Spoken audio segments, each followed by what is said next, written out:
Hello, Night Nation. I'm Trylko from the Sons of UCF, joined by Eric Lopez of the Black and Gold Banneret. Welcome to Around the Kingdom. Elo, hello. Hello, Trace. Coming up on the fastest UCF show around. Spring practice has started, and now it's on a break. What did we learn already? How are you on a break after you just started? Anyway, we'll get into that. Hey, UCF basketball is going to postseason, but maybe not the tournament you thought we would be going to. Was good, bad? We'll discuss. Softball and baseball had some adventurous weekends in completely different climates. We'll explain it all coming up here on the fastest UCF show around the kingdom. Before we get going with all of that, Elo, let us welcome in the third member of our team. He is Adam Eaton from the Sons of UCF. Keeps an eye on the clock, keeps us on our toes. Adam, hello. Gentlemen, happy March Madness. I'm glad you two didn't take a break. I was concerned, but you can always count on Trace and Eric Lopez to bring you the fastest UCF show anywhere. Thank you, Adam. Check back with you soon. Elo, you mentioned it.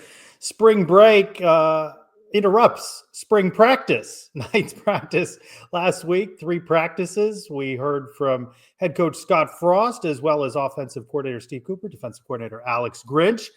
Vibes, Elo, pretty good for week 1, though, as I would argue, you could drop into any of the 130 plus, programs across the country at this level, and the vibes are probably all similar. Things look fine. I can tell you, they got their cliches down pat already in mid-season form. Holy macro. We got great energy there, great effort. The guys are really upbeat. They're learning. Oh, it's tremendous. They've done a heck of a job of scripting this for all you media people there, Trace. They're getting one sync liners there. By the way, so they have 1 week of practice and that's it. We go on a break? Why? Explain this. That is correct. Well, you don't want the players to have a spring break? You don't want them to, That's what April and May is for. What are we doing? 1 week? 1 week. Can you imagine if you and I did this show and then after one episode, we're taking a month off. We're going to take a month off. Come on. Whatever. Do what you got to do. Yes, you're going to be positive. Nobody's going to say, boy, this is brutal stuff. I think everybody's keeping it tight-lipped. Everybody's just trying to learn each other, and it's, maybe they'll learn a lot during this break. Maybe they'll just talk to each other during this break. Do something. I don't know. What do you do? What are they going to do during this break? Just chill? What are we doing? Some players are going home. Others are staying near campus, working out, right? So, not a lot of introduction of things. They have been together as a team, in the off season since Frost was hired, and installs going on slowly. And there, as you said, right, the main thing here is getting to know one another, getting that chemistry and the communication down. And for week 1, I think everybody sang from the same songbook that all went well. When they come back from the break, do they take a test about what they've learned in the playbook? I mean, is that how that works? I mean, well, that maybe is a question to ask. There you go. Very good question there. Speaking of question, a guy you can ask that is Scott Frost. And certainly, what is the message that he is sending, Trace, about this 2025 team? I think he continues to be consistent, Elo. Now, mind you, since his opening presser, not heard much from him, and I thought it interesting, just about 7.5 minutes of post-practice 1 comments from Scott Frost. But this is a whole new team, Elo, and I think that message is patience. It's going to take a while.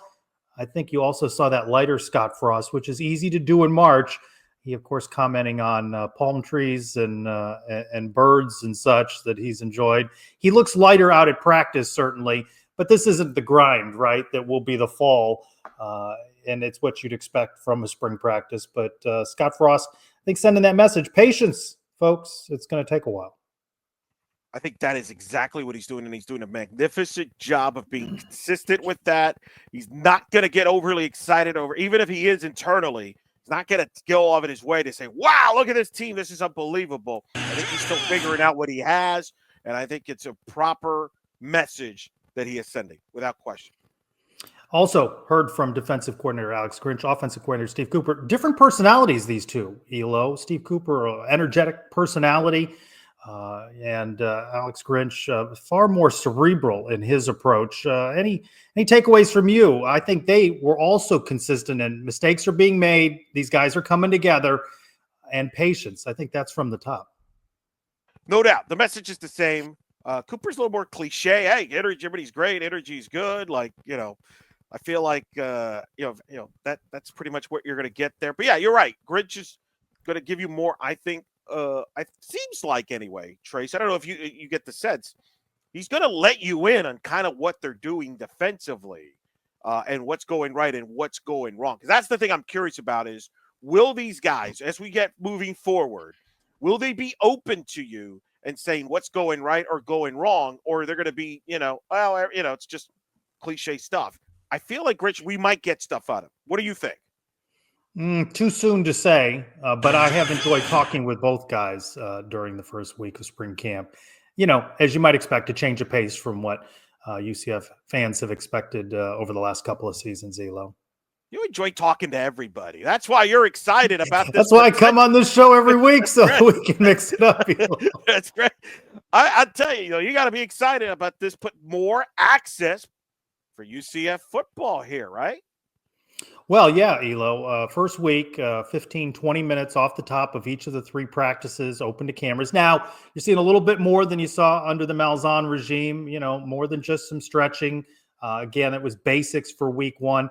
And as I mentioned, Frost on Tuesday, Thursday was Alex Grinch, Friday, Steve Cooper. And the plan going forward after this week of spring break, Elo, after they relax from week 1, is that after each practice, a different assistant coach and the players that are in that specific position group. So a little bit of a change, a little bit more access in the early going here under Frost 2.0. Doesn't this prove once and for all? You and I knew this already, but for everybody else, coaches dictate this, how much access media gets, not the media relations people. I know. Yeah. Especially in this sport, but all sports. And this is an example. And I told people that was one of the things I was excited about. Scott being back. Scott was really, I thought, was good as far as media access back then. And I think we're getting back to that. And I think it's smart, especially with a team with a lot of unknowns. I think that's very, very smart. Well, I think the smart part is getting to know these players, and that was an indictment of the Malzahn era. He put out, the same guys week after week, and also scripted from the podium. Here, it's a little bit more open in the field house with a backdrop, right? A little more give and take in the early going, and I think the players are more relaxed. Now, on the flip side, Florida State coach Mike Norvell announcing on Monday, shut it down, Elo, no more media access to practice. I don't know. Could that be the Gus Malzahn influence up in Tallahassee as spring practice underway for the Noles as well? There's no question about that. I'm curious to see how Florida State media handles that, because Mike Norvell has been really good with the media during his time there. They get access to practice. They've been able to watch practice. They had a deal where you don't, report on it. And now you bring in Gus, and magically it's closed. So we know who had the influence, because that's what Gus did here. Hey, by the way, can you answer this question for me, Trace? All this hiding that Gus did, right, of all the practice, how many wins did they get? How did that work? Imagine if they hadn't hit. Would they have gotten 4? He kept everything secret, and they got to 4 wins. Elo. Hey, can somebody let him know there's this thing called video streaming, and everybody can watch all your plays now? Like, it's absurd. It's absurd. The paranoia that some of these coaches have. It's absurd, and it harms the program, and it harms their fan base. And then they can't complain when they get the fans turn on them, Trace. Fair enough, Elo. That's it. That's all you got. I thought that was pretty good. Thought you would have more. Aren't you going to Tallahassee to visit? I am going to Tallahassee. The timing of this, Elo, very suspicious. That's true. You think he got word that you were going, and maybe you're still friends with Herb Hand. Maybe he'll help you out. Yeah, I'm gonna go looking for Gus while I'm. Hey, you know who's not afraid of access? It's Dion Sanders, primetime, and he has got Colorado on a spring game on ESPN2, April 19th. But he actually doesn't want to have a spring game where his own team. He wants to play somebody else, Trace. What do you think of that idea? I think you do put your players at risk doing so. Let's go with the first part of that. You can tell ESPN and the networks absolutely love anything that Colorado's doing. It's ratings gold. And I don't know who's watching a spring practice, but somebody will watch it. So I applaud him for that, right? He isn't afraid of the cameras. That's certainly been a hallmark of his career. I think it is interesting. I think you put your players at risk, but it would make spring more interesting. Let me ask you about this trade-off, Elo. If UCF could play FAU, but it was closed, no cameras, would you be interested in that if the Knights could practice against somebody in a more competitive situation? like basketball's been doing the last few years, basically. Yeah. It's the same thing.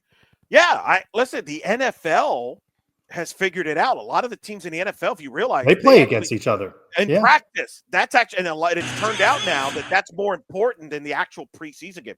I actually think I would be in favor of that. I think that would get more interest in the spring. The problem is, again, these coaches are all paranoid and they're all worried about what's going to be said on the message boards. Like, hey man, they got outplayed by this guy and all that. Like it matters anything. So I don't think it's ever going to happen. But I applaud Dion for what he's doing. Do you think a team will step up? Do you think that'll actually come to be? No, Colorado plays somebody. I don't think so. Even though they should, somebody should be smart enough to do that and get the airspace. But no, it'd be a great publicity stunt, right? Just ride on that Colorado media. 100%. Yeah. I would jump in, but I don't think anybody will, unless ESPN like forces the hand. But I don't think that's going to happen. What, TV networks involved in things, and thus men's basketball accepts an invitation to the Crown, the new tournament, the NIT competitor. They also ran Fest out in Las Vegas in a couple of weeks yet, Elo. What do you make of this? UCF against Oregon State on April 1. Does that date mean anything? It writes itself, folks. It writes itself. This was so weird. Fortunately, you and I have contacts, and we were not surprised that this was the direction this was headed. But the bizarre thing about it is, the actual bracket for the tournament comes out, and then I'm doing some stuff. I got to get a softball bracketology that I'm working on for this week for D1 softball. Already bracketology? It's madness, baby. Some people like those early projections, like those bowl game projections in September. Somebody I know likes to post those on social media. I don't know who that is. But I kept waiting to see. I hear something. We didn't hear anything official until Monday. What? Huh?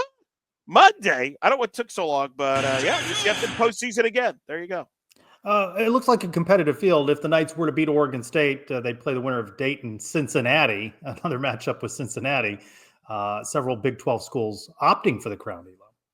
Well, here's the thing. So this is Fox oriented. It's going to be on Fox programming, and they're paying for all the flights, for the hotels, this tournament versus the NIT where they don't. They don't do that. And the team that wins the tournament is going to get NIL money. That's why these teams. That's the lore, and that's why if you're UCF, you have to do it because, well, as we have discussed, I think a few times, Trace, NIL money we need. Yeah. What do you make of this tournament, though? It seems that the NIT is very much diminished. Yeah.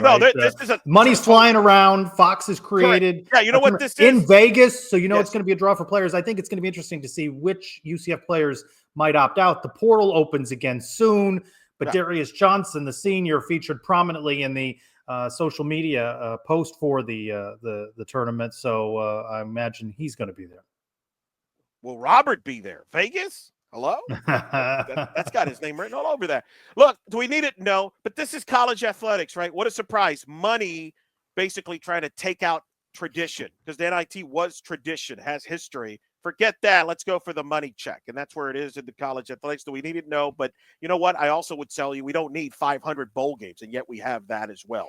And that's isn't this, Elo, for the UCF fans that are raining down on the Crown and a postseason invitation for UCF, were they as down on the Military Bowl, the Cure Bowl, the Boca Bowl, any other the people that were interested, like, we got to get to 6 wins to get to blank bowl this year. Yeah, exactly. Which just goes to show you again that what matters really most, if not all, to the UCF fan base is football and its postseason aspirations. And it may be a lesser tournament, certainly, but when you look at the number of schools playing college basketball, 350 plus, the percentage going to any postseason tournament is relatively small as a percentage, right?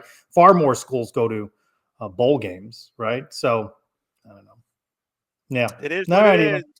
Hey, they get extra practice. That's what I always hear about from the football apologists. Which players are going to be back for next season that are going to benefit from those extra practices? Football. Yeah. What are you going to do? Yeah. All right, time to bring back in Adam and our silly game. Adam. I can't wait to get to the silly game, guys, but I can't wait to talk to you more about Alumni Hall. You can get to their store, 4100 North Alafaya Trail, or shop them online at alumnihall.com. Search for UCF. Have you guys seen those cool baseball jerseys that are rolling around out there? Baseball's doing a nice job with jerseys. If you want to get your own, you can go to Alumni Hall. They have them in stock right now. all your UCF gear. If you want shirts, hats, anything you need, UCF related, you want to go to Alumni Hall again, 4100 North Alafaya Trail or alumnihall.com. Search for UCF. All right, guys. Silly game this week. I'm going to read you a statement. You tell me if what I say is true or false. Very simple, very easy. Since we were just on basketball, I'll stay here for a second. Elo, I'll start with you. Jalen Sellers will not be in a UCF uniform next season. True or false?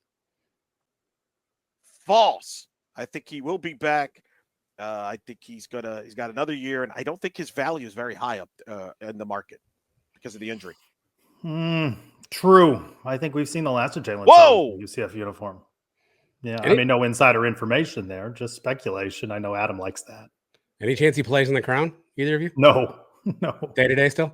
No way. Yeah, he's day-to-day. Okay. All right, switch to football, Trace. I'll start with you.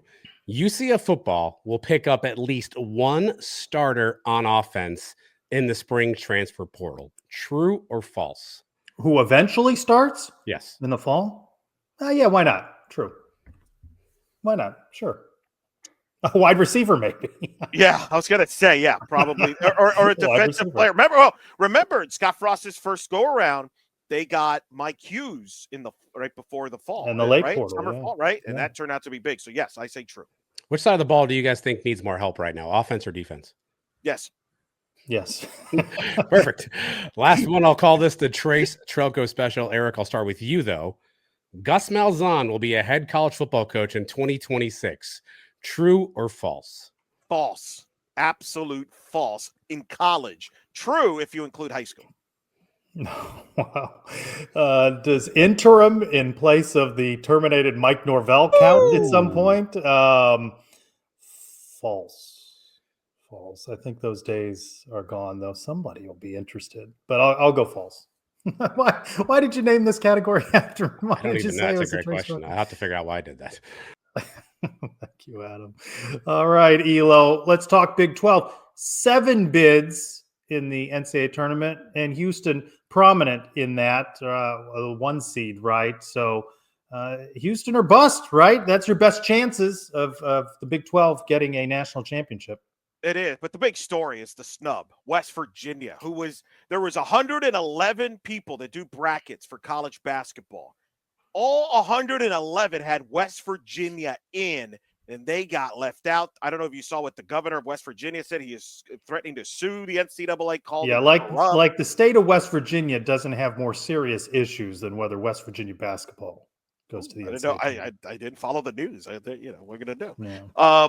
But look, it's interesting that the Big 12 got snubbed because Texas, former Big 12 team, gets in with 15 losses overall. It's unbelievable. What about North Carolina? If we're talking snubs. If we're in the snub category here, the president there, what is he? The president, the athletic director? AD, Bubba Cunningham. AD. You got a big bonus for them getting in. Isn't that convenient? Bonus. By the way, Houston, Roberts, sprained ankle. Got to get him healthy. A potential second round game against Gonzaga is dangerous for Houston. That's a tough draw for Kelvin Sampson. Seeding for BYU also a challenge in their Elo. But 8 was expected. Yeah, 8 was expected, and as you mentioned, it's West Virginia that got the snub.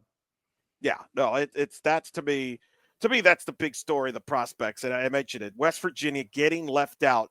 To me, Trace, here's my concern. I always said, well, the Big 12 is so powerful in the Big 12 that it'll be protect itself from the SEC and the Big 10. After this, they're chipping away, aren't they? Even more. I'm very worried now, Trace. Am I right to be concerned now? Because that shocked me. Yeah, I mean, North Carolina and Texas, right? Those are big names, so bigger than West Virginia. But we've talked positively. I think the fan base, Night Nation, has as well about Brett Yormark. But I feel he's taken some dings lately, right? You feel like the Big 12 is certainly getting marginalized, and it's Brett Yormark, that envisions a day that he can spin off the TV rights for men's basketball, and that takes a hit if you can't get all the schools that you think you're due in the NCAA tournament. I thought the committee's reasoning was ridiculous. They're talking about how they were not they're as good of a team with Tucker DeVries, the son of the head coach. The kid hasn't played since December. What? Yeah. What? They're grasping for straws.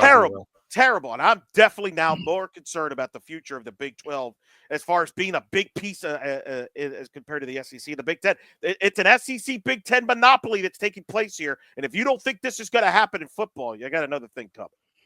Yeah, 14, right? Is that the number of schools? 14 from the SEC in the NCAA tournament. And the talk continues of expanding this field, watering it down. It really is a good tournament the way it is. I know it has expanded through the years, Elo, but when you see a Texas make it, a North Carolina, what were they, 1-12 in quad one contests? Yep. Yep. What does expanding it do except bring in some of these NIT and crown schools that would have otherwise not gone to those tournaments? Back on West Virginia real quick, they turned everything down, right? If they're not going they were to the shocked. state tournament, They were probably not gonna do shell-shocked. Yeah, they were shell-shocked. It's like, what's the point? Like, no, when you're shell-shocked like that, that's the last thing you're thinking about is playing in a lesser tournament. This is all greed. This is all about greed. If they expand, and I think they are going to expand to 72 or 76, but they're not going to do it the right way. The message they're going to say, well, we'll give the little guy more opportunities. No, they're not. What they're going to do is if you expand, it means West Virginia gets in. It means Ohio State gets in. It means Indiana gets in. It's a real squeeze on the mid-majors, which makes the NCAA tournament so exciting. But here's the problem. UCF's no longer a mid-major.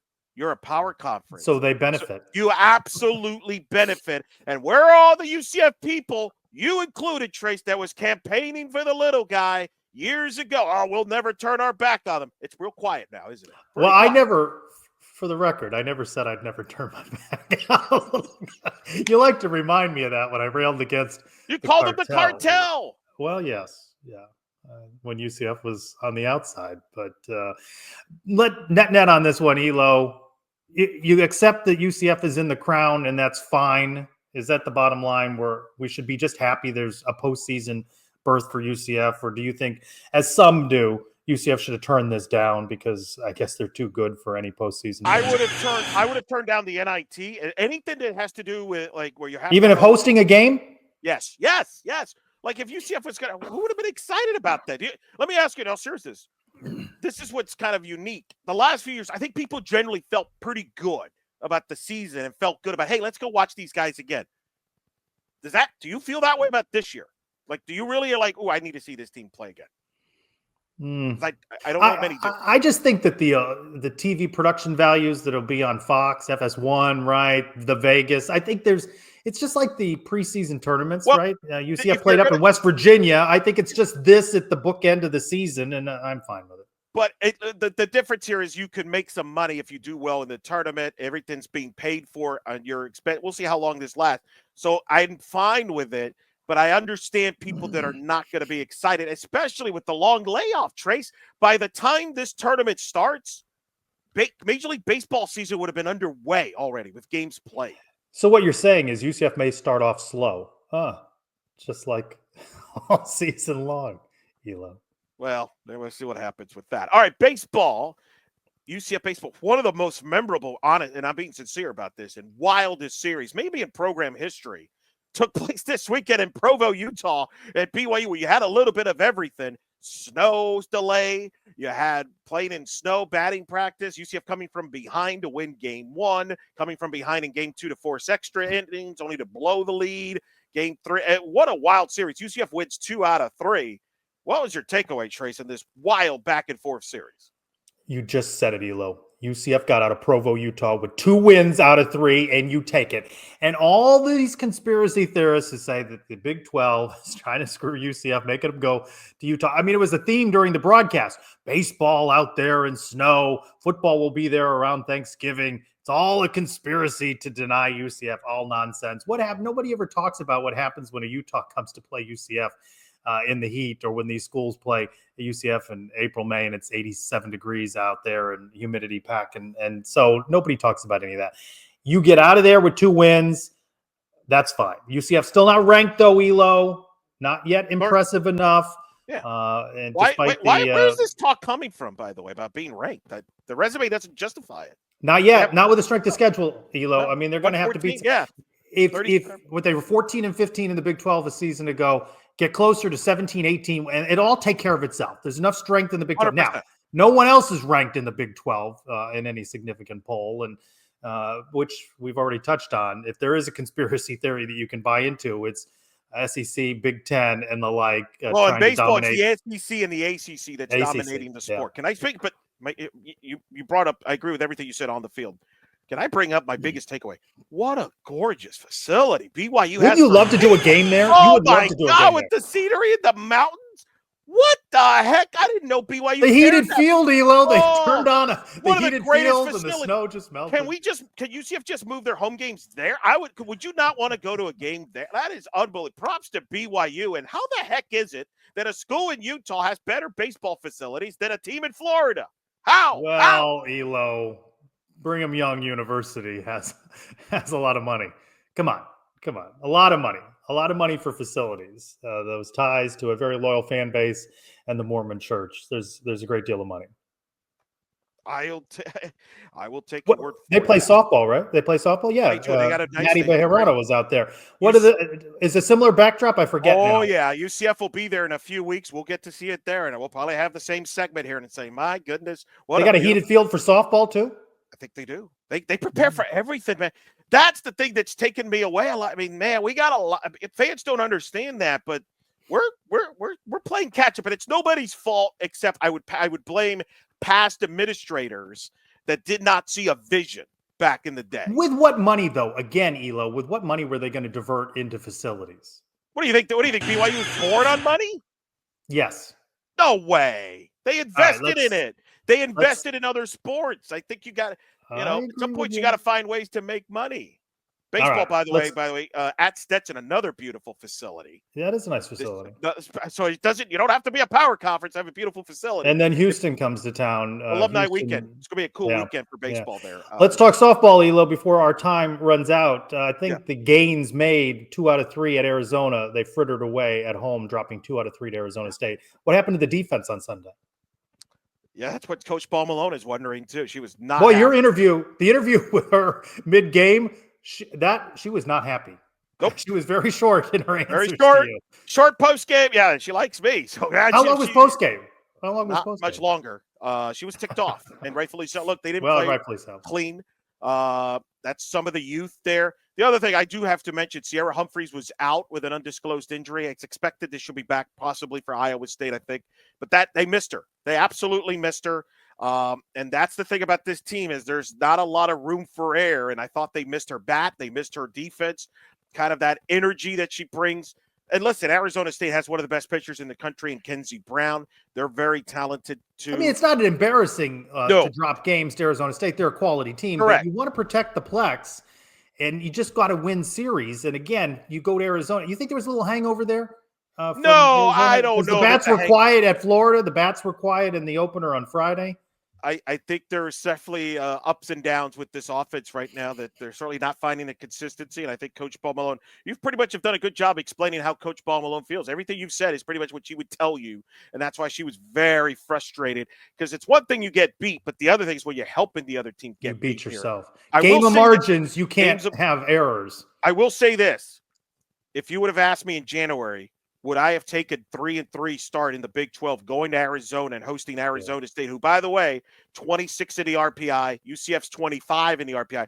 These are quality losses, Trace. They used to make fun of. Now we understand really good quality. I think they're okay, but there's a big series here against Iowa State coming up. They need to, like you said, and Coach Paul Malone's message to the team is simple. You got to protect the Plex. Prop bets, Elo. You had Keyshawn Hall total 48 points in UCF's 2 Big 12 championship games, championship series games. Darius Johnson with 42. You are the winner. What do you got this week? Let's have a fun one here, Trace. Saturday night, baseball is honoring the 2000, 2001, 2002 teams. You and I make a prediction. Who throws out the first pitch? That's a good one. Thank you. Jay Bergman will be there. Do you have any insider information there? No, I do not. Only in softball. So that's why I'm not including softball because I have inside information there. Pope or Arnold? Can I choose Pope? All right, I'll go Arnold. There we go. There you go. We'll see who wins. Adam can chime in on that if he wants. All right, let's bring back in Adam. Adam, what we get right? What we get wrong? Educate us. All right, I got a plethora for you. NC State also announced their closing practices, so Florida State not the only one. Carl Reed of On3 Sports is tweeting tonight that Dion Sanders would like to play North Carolina and Bill Belichick in this exhibition game. There's no way. Syracuse head coach Fran Brown tweeted that they would love to play as well, so stay tuned there. The reason you all missed the Crown release, the bracket gentlemen, was released on a FS1 show called Breakfast Ball. So that's a sign of the times for us there. If you weren't watching Breakfast Ball, you didn't see that. Excuse me? Breakfast Ball. Yeah. Portal opens March 24th for basketball. 14 SEC teams. That is a record. And UCF's ranked number 25 by Baseball America this week. There we go. Thank you, Adam. One more thing before we go, Elo. Good luck to all the former UCF football Knights taking part in Big 12 Pro Days, Frisco, Texas, the 18th through the 21st. Look for new episodes midweek every week on the Sons of UCF YouTube channel, and we download it. Get it wherever you download your audio content. That's where you'll also find Around the Kingdom Overtime for Adam Eaton and Eric Lopez. I'm Trylko. Thanks, everyone, for being with us for this week's Around the Kingdom.